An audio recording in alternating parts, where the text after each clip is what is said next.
नमस्कार, आप देख रहे हैं 9 भारत समाचार। नमस्कार, आप देख रहे हैं 9 भारत समाचार। मैं हूं नेहा राठी। आइए देखते हैं आज की बड़ी खबर।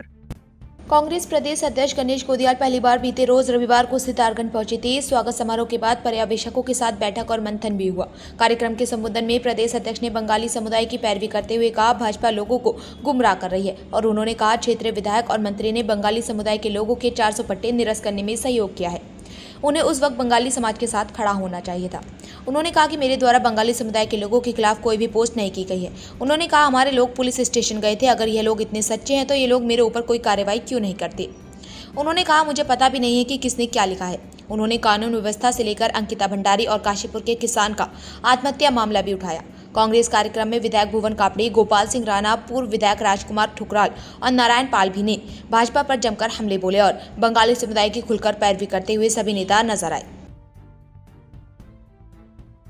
हाल है कानून व्यवस्था पर, किस मुद्दे पर सरकार लगी नहीं रहा है कि कानून को। देखिए, होता ये है कि सरकार यदि वरिष्ठ अधिकारियों को अपने राजनीतिक कामों में लगा दे।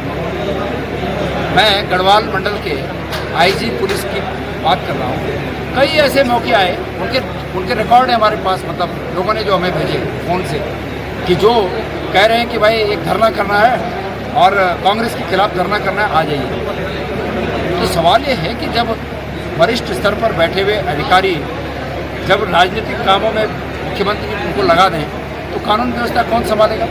इसी जिले के पुलिस मुखिया के खिलाफ ये आरोप लगे कि एक किसान ने जब उनके साथ धोखाधड़ी का मामला लेकर उनके पास गए तो इन्होंने इतने पैसे की मांग की कि वो उनका इतना पैसा दे नहीं पाए और लास्ट में अपने को गोली मार के उन्होंने ये नोट लिखा कि भाई मेरे शरीर के अंग बेचकर इनको पैसे दे दिए जाए। तो जब इस काम में अगर बड़े अधिकारी लगेंगे तो कानून व्यवस्था कहाँ से ठीक है। स्पष्ट रूप से अंकिता भंडारी हत्याकांड में जो आरोपी हैं, प्रदेश की सरकार पहले दिन से उनके साथ खड़ी है। सबूत मिटाए गए, वो कमरा तोड़ा गया, सबूत मिटाए गए, पहले दिन से सरकार उनके साथ खड़ी है।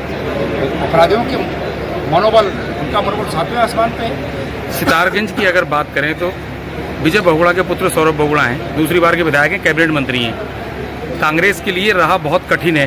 नहीं, बहुत आसान है और इसीलिए है कि वो मंत्री हैं और इसीलिए है कि उन्होंने सरकार में रहते हुए, मंत्री रहते हुए, जब बंगाली भाइयों के 400 पट्टे निरस्त हुए तो उस पट्टों को निरस्त करने में सहयोग किया, बजाय हमारे बंगाली भाइयों के साथ खड़ा होने के। उन्होंने उसमें सहयोग किया। जब चुनाव आएगा उनसे पूछा जाएगा कि शक्ति फार्म में जिन लोगों को आपने जमीन से बेदखल करने की कार्रवाई की, उस समय आपका विवेक क्या जाग नहीं रहा था? पूछा जाएगा उनसे। इसके अलावा आपकी एक पोस्ट जारी हुई थी, सही या गलत ये मीडिया कर्मियों को नहीं पता, आपके कार्यकर्ताओं द्वारा थाने में भी तहरीर दी गई थी। कोई मेरी पोस्ट नहीं है, कोई पोस्ट है ही नहीं।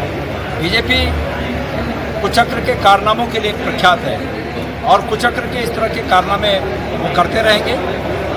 मैंने ऐसी कोई पोस्ट मेरे द्वारा या मेरे फेसबुक के द्वारा या मेरे सोशल मीडिया के द्वारा कोई पोस्ट हमने ऐसी, देखिए, हमारा कोई बात ही नहीं है कि हमारे मुख से या हमारे कर्तृत्व से कोई ऐसी गलत बात नहीं। और जब नहीं हुई तो मैं चुनौती देता हूँ कि भाई कानून के तहत खड़े हो मेरे पे मुकदमा कि मैंने कुछ ऐसा कह दिया। हमने तो, हमारे लोग तो गए पुलिस के पास गए कि भाई इन पर मुकदमा दर्ज करो, जांच करो इसकी कौन कर रहा है। मुझे तो ये भी पता नहीं कि लिखा क्या है उसमें, क्या लिखा है। शायद बंगाली समाज को लेके कुछ लिखा है, लेकिन मैं बंगाली समाज को कहना चाहूँगा, मैंने अपने उद्बोधन में अभी कहा कि हमारे बंगाली समाज के प्रिय हमारे जो भी यहाँ पर नागरिक हैं, रहते हैं, हमें इस बात का फख्र है कि संयुक्त बंगाल में जब विपरीत परिस्थितियाँ पैदा हुई तो उस समय की हमारी सरकार ने, कांग्रेस की सरकार ने, हमारे उन तमाम साथियों को बचाने का काम किया। हमें इस बात का फख्र है। और जो जिस व्यक्ति की अतीत की सरकारों ने, जिस विचारधारा की अतीत की सरकारों ने इन भाइयों को यहाँ बचाने का काम किया होगा, क्या वो ऐसे साथियों के विचारों में भी विपरीत भावना रखेंगे? ये कदापि नहीं हो सकता।